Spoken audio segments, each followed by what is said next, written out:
Down, buddy. I'm going to move our agenda forward by introducing the chairwoman of the Congressional Black Caucus. Today's press conference is being hosted by the Congressional Black Caucus in conjunction with the Caribbean Caucus, the Haitian Caucus, and the Congressional Hispanic Caucus. As you can see, there is unanimity and unity among members with regard to what we have all witnessed in terms of the Haitian migration and the Haitians that are seated on the southern border.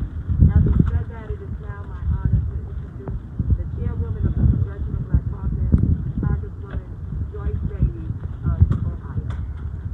Thank you so much to everyone that's gathered here, to the press, to all the representatives of the caucuses that Congresswoman Yvette Clarke mentioned.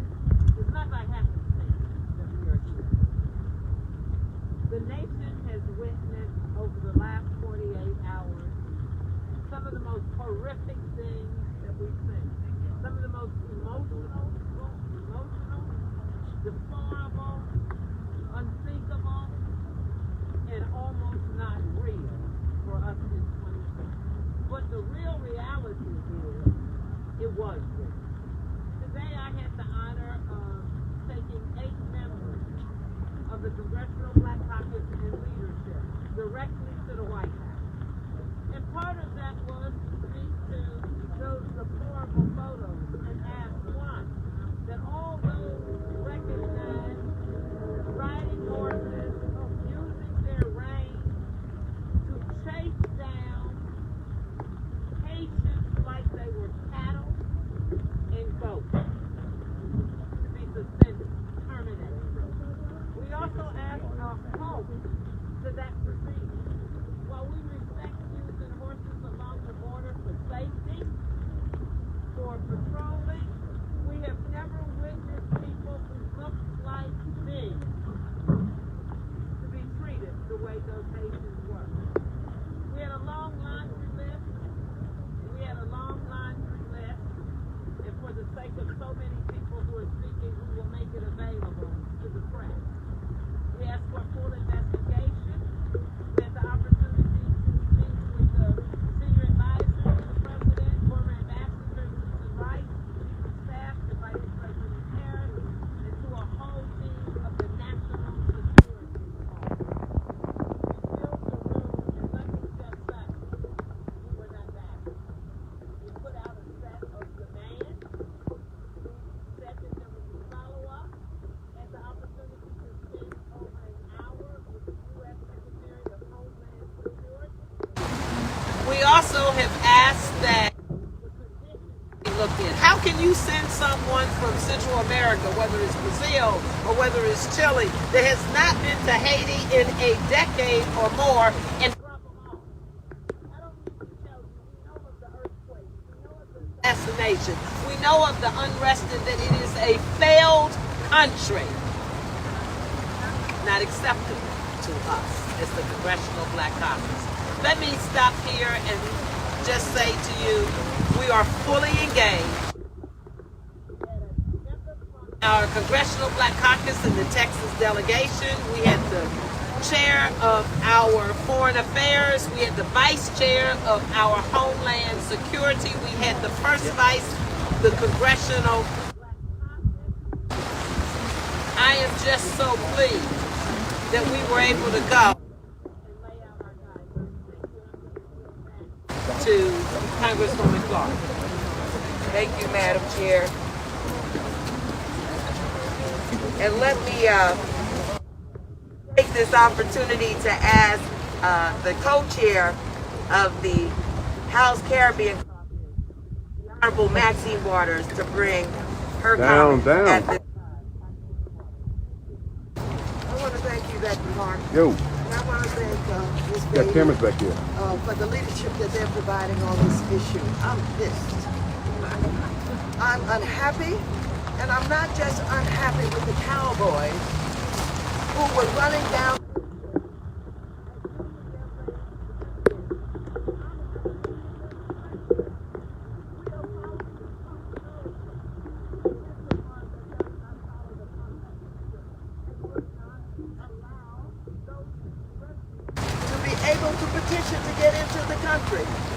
the hell are we doing here? What we witnessed takes us back hundreds of years. What we witnessed was worse than what we witnessed in slavery. Cowboys with their reins again, whipping black people, Haitians, into the water where they're scrambling and falling down, and all they're trying to do is escape from violence in their country. Yes, it is unfortunate that it is the poorest country in this hemisphere. It is unfortunate that they have no stable government right now. It is unfortunate that they've had to live through earthquakes. I've been working with Haitians for 30 years. I've been working through 2 coups d'etat. I went to the Central African Republic and I brought back Aristide after he was exiled into the Central African Republic. They have always been between Canada and France and the United States treated worse than anybody else. And so, yes, we are here and we're organized and we're saying to the president and everybody else, you gotta stop this madness. And I wanna know in the first place, who's paying these cowboys to do this work? They've got to be gotten rid of. They've got to be stopped. It cannot go on. And so I thank all of you for being here today. Write the story. Tell the story about what is going on. And let people know that they're trying to take us back to slavery days and worse than that. And the children who are unfortunate to be in this situation must be allowed into the United States immediately. Not tomorrow, not next week, not next month, but immediately. Yes.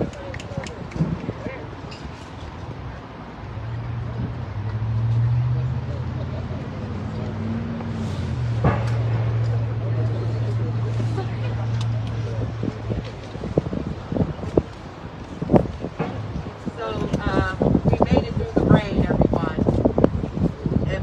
But the rain is not going to stop us from this press conference today. It's now my honor to bring forward one of the co-chairs of the Haiti Caucus, Congressman Andy Levin.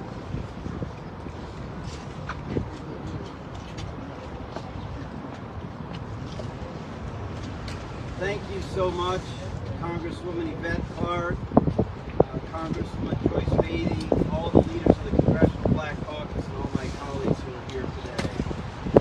To stand united and to say that the treatment of Haitian migrants at our southern border is unacceptable, that Congress won't stand for it, and that we demand accountability and answers and a fundamental change in policy. Since there's so many of us up here who are so outraged, I will be brief. We founded the Haiti Caucus Well, you gotta stay down, because it's time for a new policy towards Haiti where our country actually sees the overwhelming majority of Haitians who want a Haitian-led solution to the political crisis in Haiti, and we are bound and determined to achieve that. But I have to say, as someone who's been active on justice for Haitian people for 40 years, that Haitian migrants have been treated differently than others for decades. Haitian migrants and Cuban migrants were treated completely differently for many, many years. And now we have 8 or 10, 12,000 Haitians under a bridge, desperate at our southern border. And I challenge any of you to find a picture from another time where American law enforcement officials were riding horses and charging it at migrants and using their reins as whips, and so for what we saw there. I'm just going to be honest with y'all.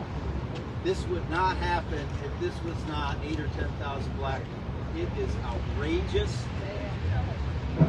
We are not going to accept it, and we are here to say to our friends in the Biden administration, we must find a new course of justice.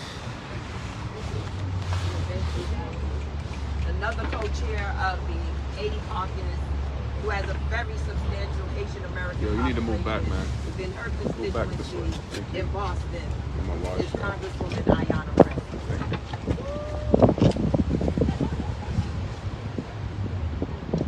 Thank you, Congresswoman Clarke, for bringing us all here together. As co-chair of the House Haiti Caucus and proud representative of the third largest representation of the Haitian diaspora in the country, we have been organizing for months to bring attention to the plight of the Haitian people and the needs of the Haitian diaspora during this tumultuous time. We're proud to stand here in solidarity with the Congressional Black Caucus and other allies. My caucus is represented here today as well, as we speak out against the cruel, the inhumane, and the flat-out racist treatment of our Haitian brothers and sisters of the southern border. We cannot and we must not look away in this moment. The nation of Haiti is in the midst of overlapping crises, the COVID-19 pandemic, a devastating earthquake that killed thousands, and political instability from the assassination of the president. It is an unprecedented humanitarian crisis, one that demands a humanitarian response. But instead of leading with compassion and grace, these families have been met with cruelty. ICE has resumed deportation flights to Haiti. Reportedly, babies under the age of 3 have been on those flights. Families fleeing a humanitarian crisis seeking a better life in the United States have been rounded up like cattle, whipped, handcuffed, and detained, sent back to a country where many families have nothing left, where the government lacks the ability and resources necessary to safely receive its citizens, where large swaths of the country are without power or clean water. This is abhorrent. We can and we must do better. The Biden administration must halt these deportation flights and allow folks to make a legal asylum claim, which, by the way, is a human right and legal. Last week, Representative Velasquez and I led more than 50 of our House colleagues in calling on DHS to immediately halt these deportations and do everything possible to support those fleeing the violence on the island. We have a moral obligation to lead with compassion, and the images we've seen of Haitians waiting in tent camps to make an asylum claim, which is a legal right, is a reminder of that. Haitian lives are Black lives, and if we truly believe that Black lives matter, then we must reverse course. The Biden administration must immediately and indefinitely halt all deportations of Haitian migrants. It must affirm and guarantee the right to due process for those seeking asylum. And it must use every resource available to support those fleeing this humanitarian crisis on the island. We are the United States of America. We have the capacity to do this right. We simply need the political will to get it done. In the meantime, Congress must do the work of investigating and ensuring accountability of the egregious and white supremacist behavior of Border Patrol agents in Del Rio, Texas. I serve on the Oversight Committee, and today my colleagues and I, we are demanding answers and an urgent briefing from CBP about the conduct of its agents on the border. And we will continue our work in the Haiti Caucus to champion aid for the region and support Haiti's full economic and political recovery, Haitian-led by civil society. So I thank you once again, Congresswoman Clarke, for your steadfast leadership, for being us all here today. And now we will hear from our partner and our leader, Congresswoman Sheila Jackson Lee of Texas. Thank you so very much, and thank you to Chairwoman Clarke. Thank you to Chairwoman Beatty. Thank you to the voices that you've heard, because these are not new voices. These are voices that have been steadfast. Thank you to the Haiti Caucus and all of the co-chairs, and as well my Texas colleague, Congresswoman Escobar and Congresswoman Garcia. We, as the Congressional Black Caucus, are the conscience and the defenders of Black people in the United States and Black people around the world. We are their strength and barrier. And so let me thank the chairwoman of the Congressional Black Caucus for being able to join her at a meeting at the White House where I think the ultimate decisions and representation of where we are had to be made. I do want to say that they were sensitive and responsive and listening, and we're going to continue to fight. But let me tell you why we have the credentials to be able to fight. And as I do so, let me acknowledge the busloads of migrant Haitians coming into the 18th Congressional District, happily so. People from all over the country are calling the facility to be able to be of help. Why? Because people know the dastardly plight of Haitians. Not that it is not a great heritage, a great country. They fought alongside of us in the Revolutionary War, in case any of you did not know. They have always been our allies. But they're now in a critical collapse. Assassination of their leader, the horrific earthquake, 800,000 displaced, and violence in the streets. Good people that need help. And so we must be at that point of helping. And let me say these points in terms of what we hope that we will see. First of all, the Haitians should be defined as stateless persons. Many of them have not been to Haiti in a decade. They've been in South and Central America. We thank them for that opportunity, but there is a collapse that has caused many of them to flee. In fleeing, one can question whether they can go back to those countries that are not their home country. One has to determine whether or not you can go back to a country like Haiti that is in a collapse. And so what does this mean? It means that they can be declared stateless and that we can provide the State Department and others to craft a more humane and responsive action for them.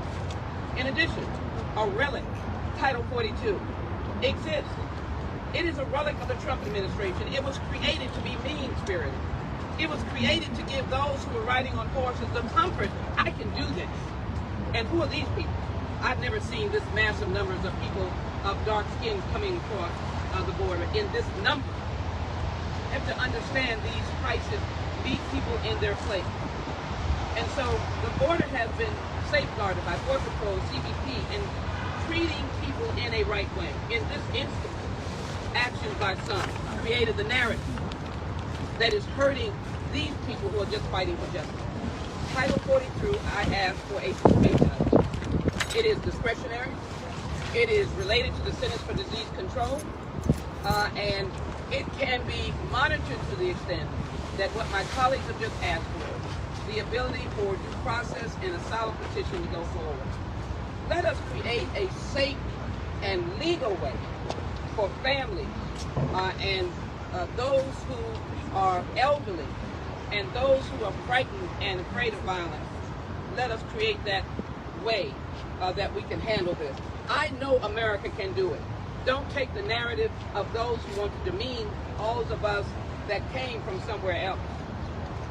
Don't demean the value of America, which is we take the forlorn, the worn, the oppressed. The Statue of Liberty has never bent her head.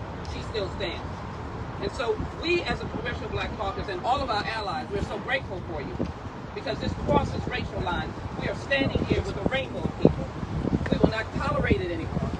And we know we can work with this administration because there's a caring heart there. Let's do the right thing and let's begin to move Haitians in a way that stateless people are treated around the world, and let us suspend the moratorium, suspend the deportation by putting a moratorium on Title 42.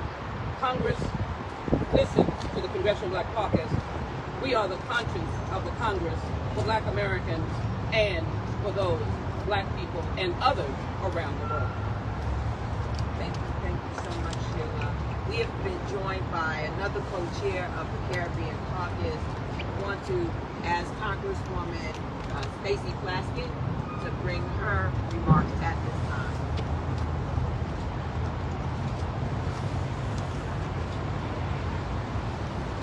Thank you to so many of you who have gathered here, so many who are concerned about the people of Haiti, about the people of the Caribbean.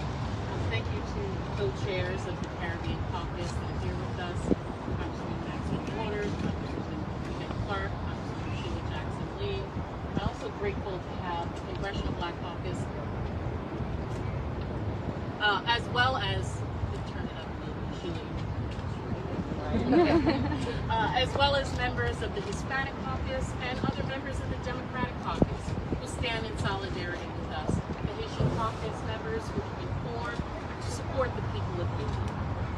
As a member of Congress who represents the Virgin Islands, I'm the only member who represents the English-speaking Caribbean, and it sits within the Caribbean. The plight of my Haitian brothers and sisters, not just the ones presently enduring egregious and unfair treatment at the U.S.-Mexico border, but our brothers and sisters in the nation of Haiti. It's deeply troubling to me what's happening. The crisis unfolding before our eyes at the border is woefully symbolic of our nation's consistent and superficial response to the reoccurring calamities in Haiti and the Caribbean in general. This is an inflection point in a time for us to rethink how we have our relationship with the Caribbean. The Caribbean cannot continue to be an afterthought. These were individuals, as my great colleague, Congresswoman Sheila Jackson Lee said, not only fought with us in the American Revolution, but gained their freedom through their own violent overthrow and then had to pay for that freedom.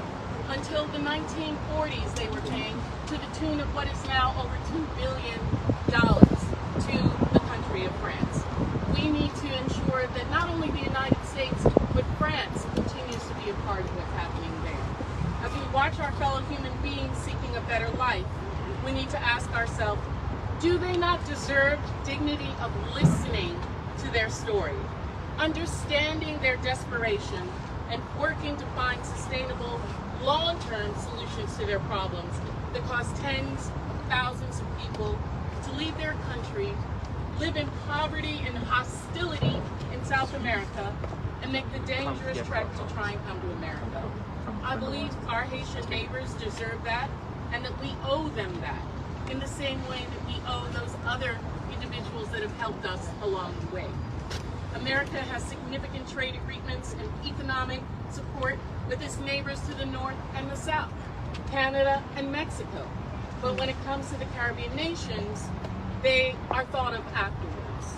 I'm grateful that this administration has put almost $5 billion available to the people of Haiti for their rebuilding after the earthquakes, that we were the first there after the earthquakes. We were the first there to create a special envoy after the assassination. But we have got to think much more long term. We cannot just continue to think about when it's a desperate situation. We have got to rebuild that which has been taken away. And I think that America is strong enough to do that. It's a well-researched fact, additionally, that our support for them in vaccinations, support for trade, educational and alternative energy partnerships will go a long way. Infrastructure investment to stave off the influx of cheap China support that they're giving them. The Chinese, as Yvette, others will tell you, Congresswoman Clarke and others, are flooding the Caribbean with cheap and egregious usury investments in those countries. And America needs to stand firm to our neighbors to the south. That is our third border. That has been said by other presidents, and we need to make it so that it is safe for them to be home. I'm sure the Haitian people do not want to leave their home. Many of them are college graduates, many of them who have done trades. They just want a better life. They wish they could do it in their own home, but they can't. Many we know have not been home in 10 years. There are some children who have never seen Haiti in their life. We have got to be better. We know that America is better, and the Congressional Black Caucus, the members of the Hispanic Caucus, the Democratic Caucus, and the Caribbean Caucus and the Haitian Caucus are here to insist that it happen. And we are grateful that we have had the ear of this administration, that they've been willing to listen, to get our support, and be involved with the grassroots civil society in Haiti to make it so. At this time, I want to bring to the mic Congresswoman Brenda Lawrence, who is an officer, second vice president of the Congressional Black Caucus. I want to thank you all for being here in this inclement weather. Thank you so much. I cannot be silent over the horrific treatment of my black-skinned Haitian immigrants ago. Watching this video reminded me, it put my stomach in knots, of the stories of history, the vivid pictures that show how black people were treated differently, inhumane, and to see horses herding and whipping at black people in America. It's not lost to me that I sit on the House Appropriations Committee, and on that committee, we allocate funds to our Border Patrol to implement a plan to protect and have humanity and compassion for those who seek asylum in our country. This inhumane action must stop immediately.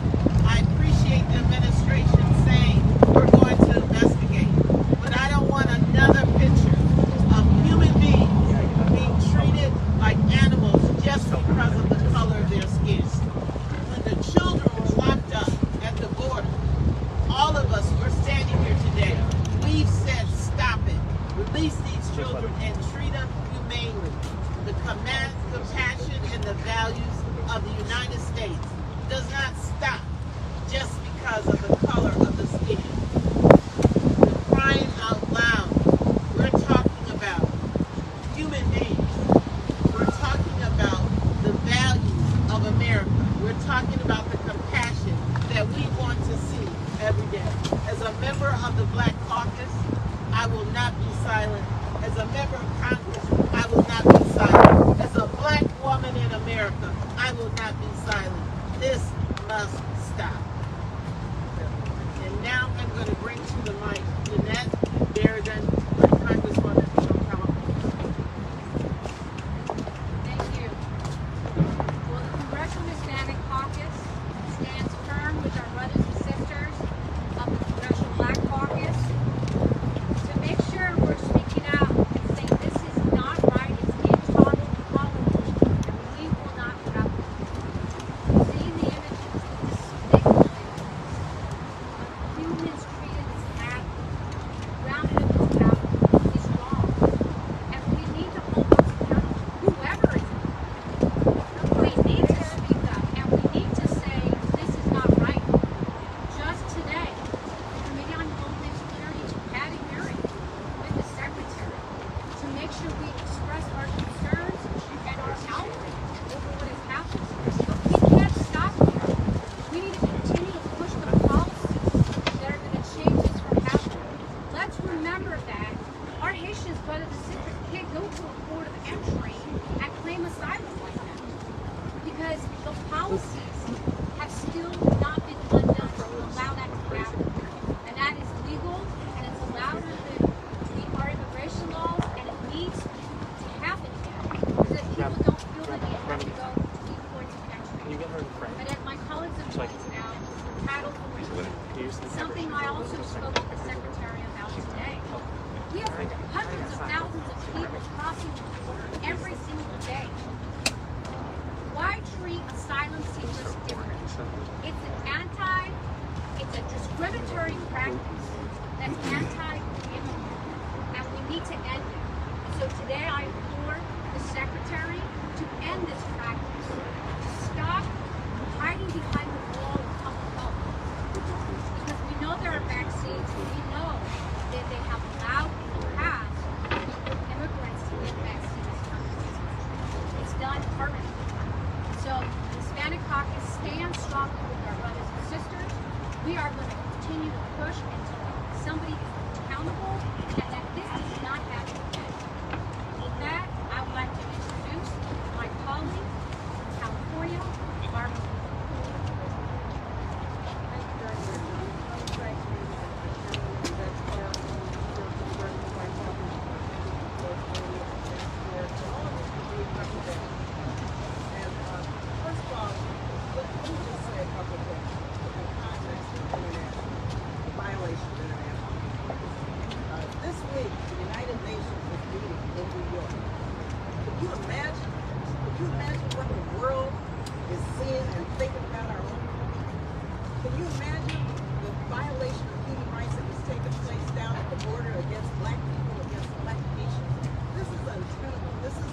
Again, everyone has laid out how despicable this is. It's cruel, it's an unusual punishment, and those who have engaged in this whipping of people on horseback need to be held accountable and pumps on the water. So, you know, who pays for this? The U.S. taxpayer pays for this. So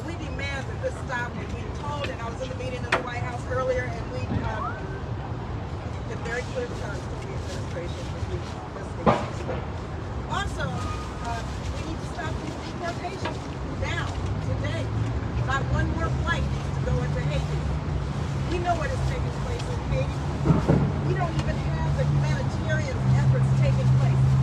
We're deporting people to a country that most do not know. We're deporting people with nothing. They're landing in Haiti, and I serve as chair of the appropriations subcommittee that funds our humanitarian assistance and much of what we're talking about, along with our homeland security efforts.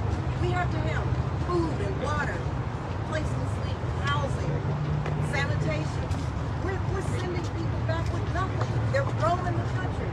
They're stateless. Also, here at the border in Del Rio, why aren't we at least putting tents there, bringing food, bringing water? They'll be able to swallow it. And so we need to make sure that this administration brings forth, and I suggested this earlier, we need to do a supplemental just on the humanitarian issue, on the funding, on the money. We need to do that because these are human beings who deserve due process. They deserve to be part of the asylum system. And believe you me, because they're black, the rest of the world is looking at America now from the United Nations and saying, what in the world is taking place in a country that is supposed to be a country of liberty and justice for all, that upholds the international standards of human rights. And so I just want to thank everybody for being here today, and I want to thank everyone for supporting all of these efforts. But we have got to say, stop these deportations, and let's get these cowboys, as Congresswoman Carter said, let's get them out of the way. They never need to be on horseback ever again in any border in this country. So now I would like to bring forth I call her my Congresswoman from El Paso, Texas, where I was born in a border city, and I have visited the border with Congresswoman Escobar, Congresswoman from El Paso, down in El Paso. Well, good afternoon, everyone. Buenas tardes. Thank you all so much for being here.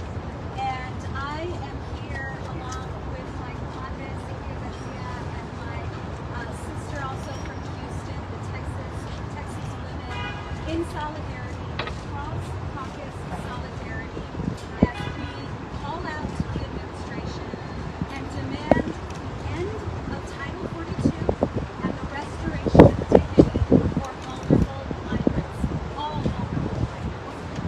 I represent a community that long has opened up her arms to the most vulnerable migrants right in our nation. From Central American refugees and asylum seekers to Afghan refugees who are being cared for on our military installation to now Haitian asylum seekers. But many of these individuals, with the exception of Afghan refugees, are being flown back, many to countries they have not lived in or do not know, as part of rapid expulsion, a policy that began under the Trump administration and has been used to this day, continues to be used on thousands upon thousands of migrants who are seeking refuge in our country. It is my hope that what the American public is seeing here today, the unity across multiple caucuses, the demand for justice and dignity for human beings in need of our help, I hope this serves as a wake-up call for a country that for too long has chosen to ignore the fact that we are a nation of immigrants. We are a nation of refugees. It is who we are.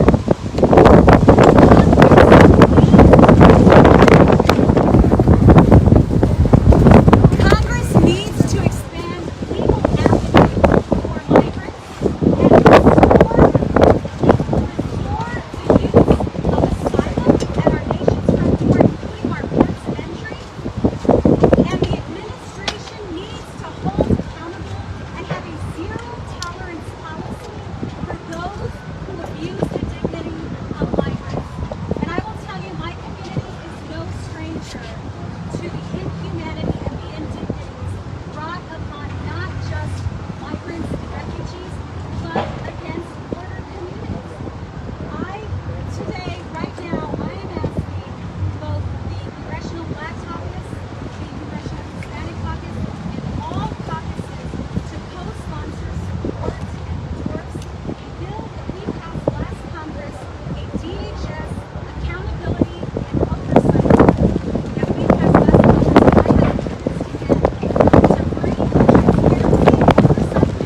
We do not have to surrender our humanity at any point, anytime, anywhere. I stand with you all in unity, and I'd like to introduce my colleague, the newest member of the House Judiciary Committee in the Congress,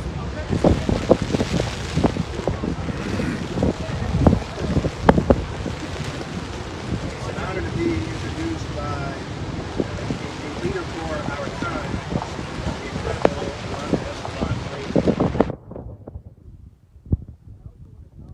joined earlier by one of my co-chairs of the LGBTQ Equality Caucus, David Cicilline. I'm also a co-chair. We know that human rights are human rights, and we have the Tri-Caucus here and members of other caucuses who likewise understand that we must do right by everybody, and we must live up to our highest ideals as a nation of immigrants. As you heard from so many of my colleagues today, the situation unfolding at the southern border is indeed a humanitarian crisis. The unfathomable conclusion that Border Patrol officers are